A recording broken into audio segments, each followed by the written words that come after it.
I think is a session is recording. I think yes. I actually forget to share. Okay, sorry for the delay. Now I am recording the session. Right. What is a locus diagram? A phasor diagram may be drawn and is expanded to develop a curve known as a locus. Locus diagrams are useful in determining the behavior or response of an RLC circuit when one of its parameters is varied while the frequency and voltage kept constant. Okay, well, the frequency and voltage kept constant. That's what the locus diagram is useful to determining the behavior or response of an RLC circuit. Consider an RLC circuit. The RLC circuit, when one of its parameters is varied while varying its frequency and voltage remains constant. That means the magnitude and phase of a current vector in the circuit depends upon the values of R, L, C, isn't it? The magnitudes and phase of the current vector, the circuit depends upon the values of R, L, and C, and frequency at the fixed source voltage. The path traced by the terminals of the current vector when the parameters of R, L, or C are varied while frequency and voltage are kept constant is called the current locus. The current locus means the physical value of current depends upon the values of R, L, and C. I is equal to V by Z, right? I is equal to V by Z. What is the Z? Combination of R, L, and C, right? R plus J into XL minus XC. Okay, here we are maintaining voltage and frequency remains constant. So based upon the parameters of R, L, and C, your current locus will depends. The term circle diagram identifies locus plots that are either circular or semicircular loci of the terminals of a current phasor or voltage phasor. Circle diagrams are often employed as aids in analyzing the operating characteristics of circuits like equivalent circuits of transmission lines and some types of AC machines. Locus diagrams can also be drawn for reactance, impedance, susceptance, and admittance when frequency is variable.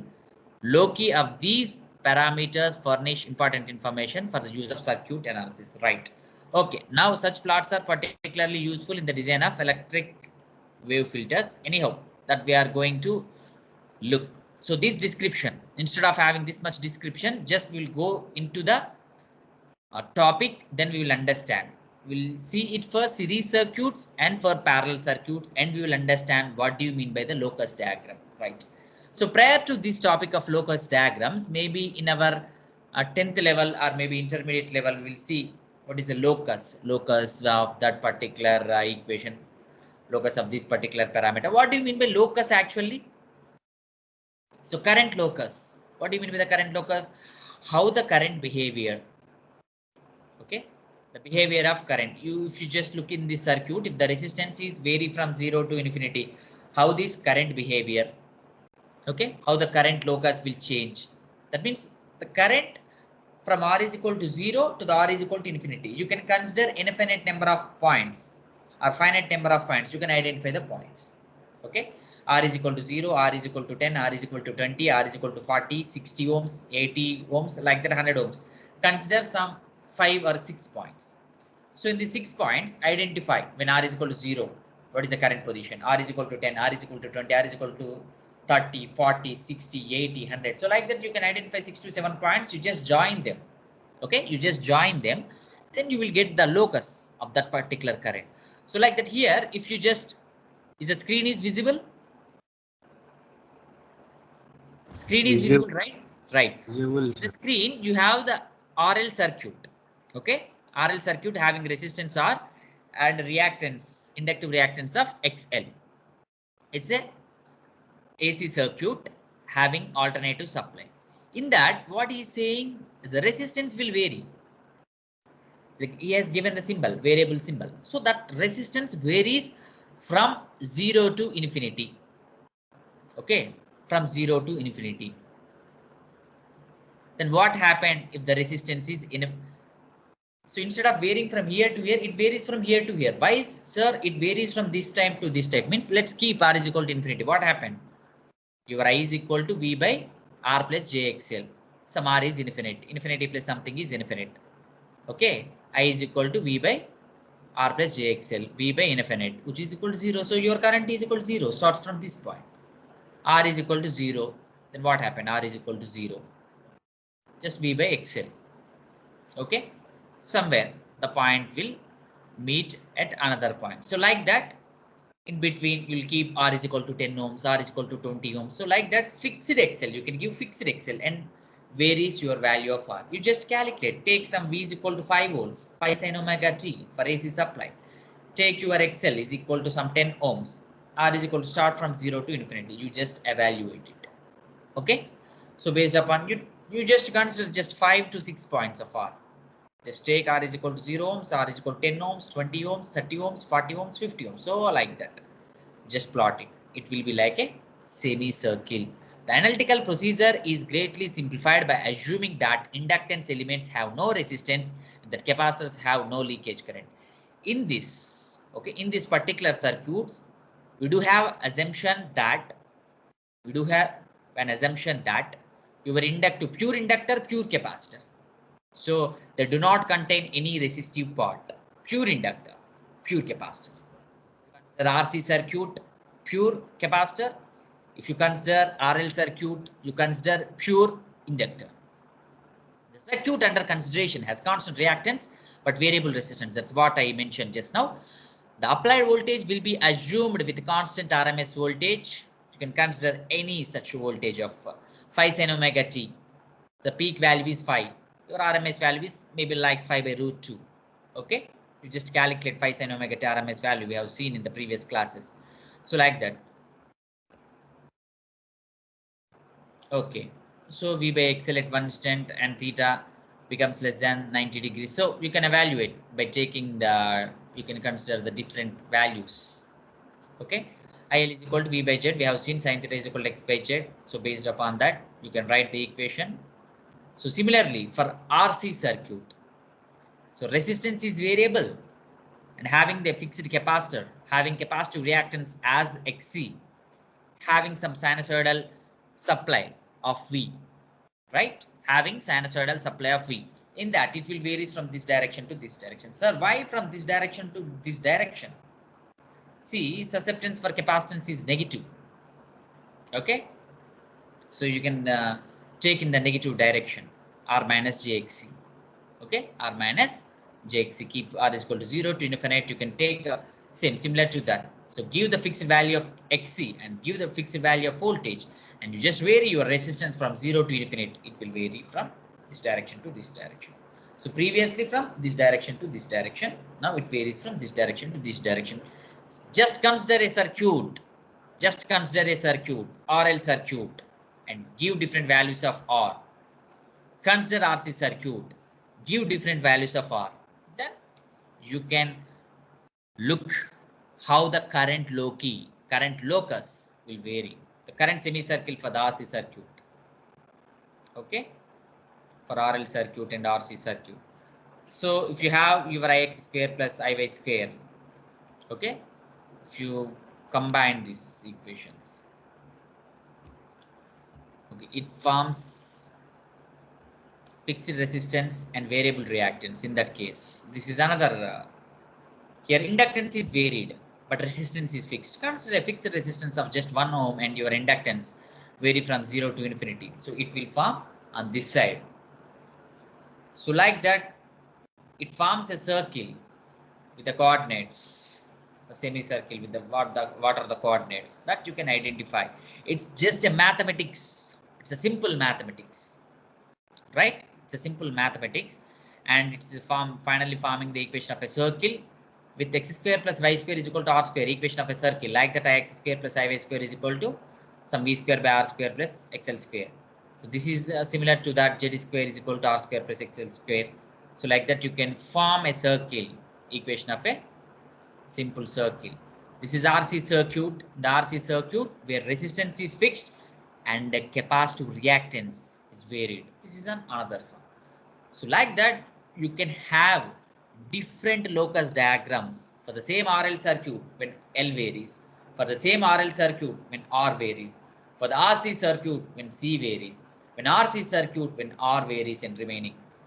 We fixed constant. So in this particular all such diagrams, we are having an assumption that your voltage and frequency remains constant. We're having an assumption that your voltage and frequency remains constant. Under that assumption, we'll consider RL circuit, RC circuit. In the RL circuit, R and V constant, your XL varied. The RL circuit, your supply and XL remains constant or varies. So like that, with the different combinations, we are evaluating both your RL circuit and RC circuit. Right. So you just go through this problem. This is only to understand the concept, just for digesting. Coming to the competitive exam point of view, okay, just for understanding purpose. You won't get see, this is analysis related concept. For just 1 or 2 marks related questions, all the time they may not able to ask, right? Maybe in the IES examination, the standard examination, they may have some question. So how the low key varies, you just discuss the concept. So like that, they can give the questions. Exams related gate, okay, majority of the times they are unable to ask just 1 or 2 marks questions. But the concept, based on this concept, they may try to ask the questions. You just digest the concept, that they can frame any such type of questions based upon this concept. You should be in a position to answer, right? For the circuit shown in figure, plot the locus of current, mark the range of current I for the maximum and minimum values of R and the maximum power consumed in the circuit. Assume XL is equal to 25 ohms and R is equal to 50 ohms. Okay. So you just assume your resistance vary from the maximum and minimum values. How this current locus will change.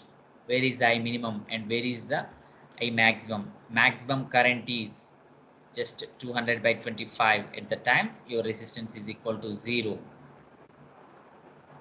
And the minimum value of current means your resistance is having maximum of 50 ohms. So maximum of 50 ohms means it can vary from 0 to 50. When resistance is minimum, current is maximum.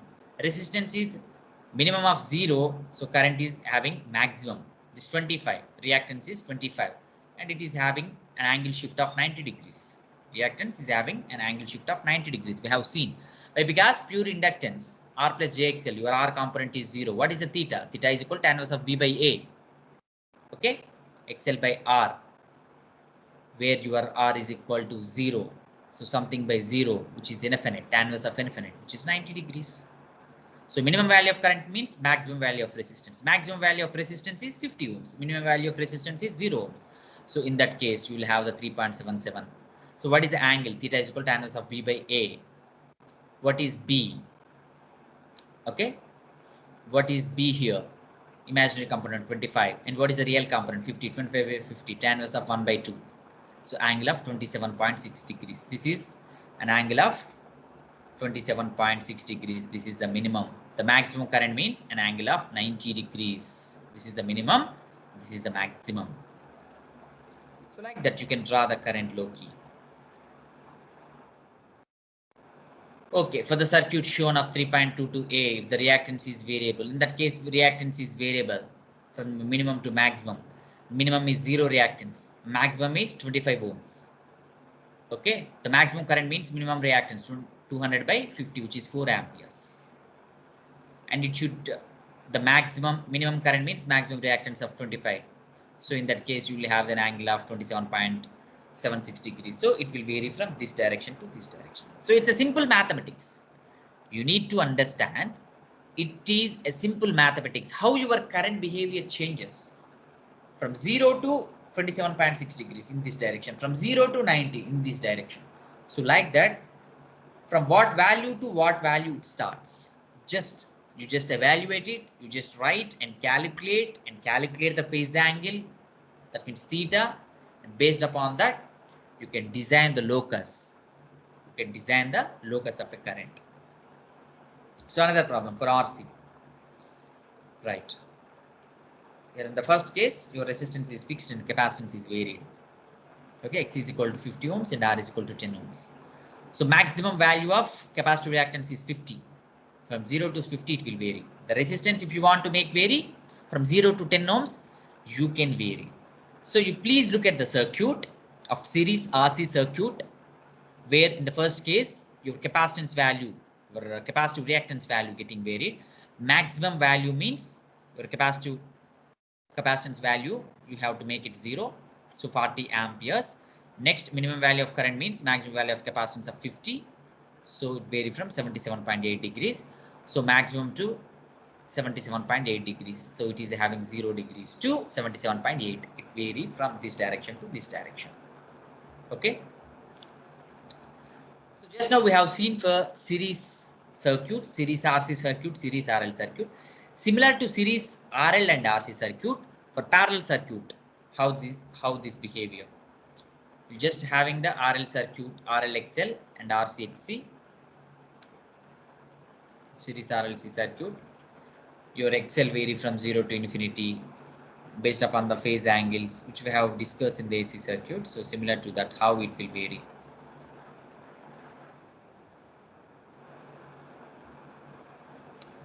Okay, the different value, different perception. Take XL vary or XC vary. Okay, at one instant XL vary and keep the remaining things are constant. Locus plot are drawn for parallel branches containing RLC elements in similar way for the series circuits. Here we have more than one current locus. Consider the parallel circuit shown in figure. The quantities that may be varied XL, XC, RL and RC for a given voltage and frequency. So this many components, your XL, XC, RL, RC. This many components may vary. Okay. So based upon that, you will have the multiple loci points that we are having. Okay.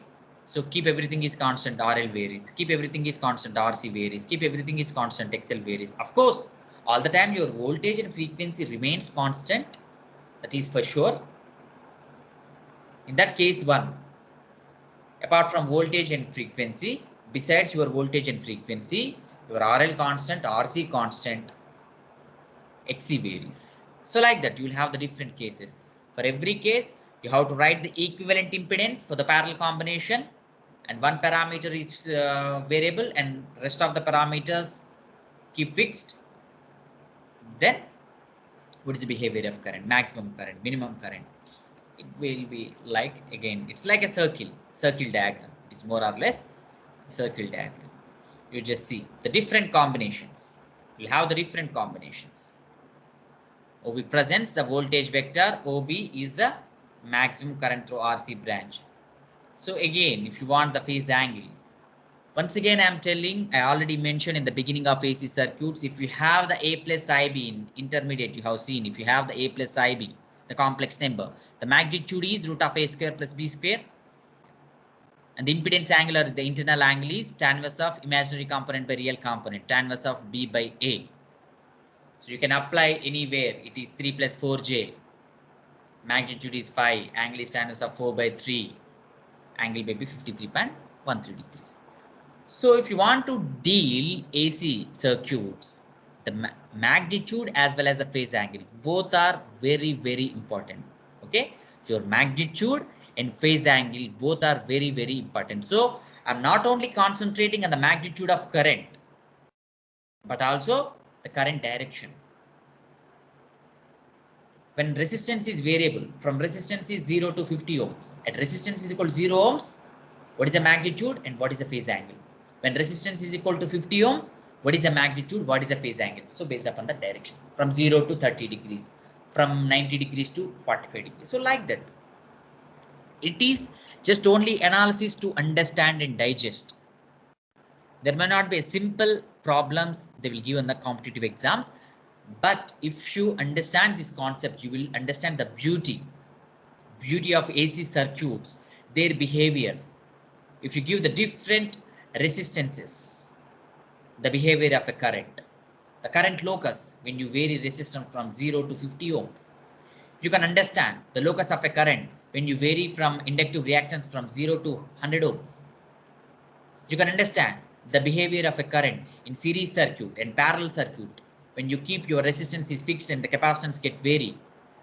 So like that, you'll have that everything may be semicircle, from which direction to which direction it will vary. So if you digest this concept, anyhow, this is not available in the material which I shared previously. So this particular locus diagrams, again, I will share in your group. You just go through this concept, very beautiful concept. Okay. This is mentioned in your GATE syllabus, but majority of the times, okay, he may not give very simple questions, but if you do understand this concept, you can analyze entire AC circuits. Okay. So you will have the circuit like this. You will have the equivalent impedance. Which parameter is varying, which parameter is fixed. So you may have a multiple current locus diagrams. So which component is fixed and which component is variable. So based upon that, you will have the multiple locus diagram. Once again, I'm asking, what do you mean by a locus diagram? So here we are speaking about locus diagram means a current locus only. The behavior of current, how the current varies when you have the different resistance values, when the remaining values, everything is get fixed. You'll have the different inductive reactance values when the rest of the components is absent. So if you want to look your current locus means rest of the parameters, everything should kept fixed and only one component is variable. Then only you can understand comfortably. Everything remains fixed, your RL varies. RL, take the different values of RL. You can plot easily. Every time you just calculate the magnitude and the angle. So based upon that, you can easily identify. Everything kept fixed, your XL varies based upon that. So this is the concept of locus diagrams. The concept of locus diagrams means the dealt with the behavior of current when you varies your resistance and inductance and capacitance individually, when you kept remaining parameters as constant. You just go through this simple solution when R1 is equal to 10 ohms, R2 is equal to 100 ohms. So like that, how their behavior. So with this behavior, this material I will share with this material, you can easily understand how they, based upon that, you can understand the AC circuits and their phasor diagrams. Okay. This is the concept of locus diagrams. And if you have any doubts, okay, if you have any doubts related to today's session, you can ask me. Let me stop the recording and you can ask me the questions for next 10 minutes. You can clarify your doubts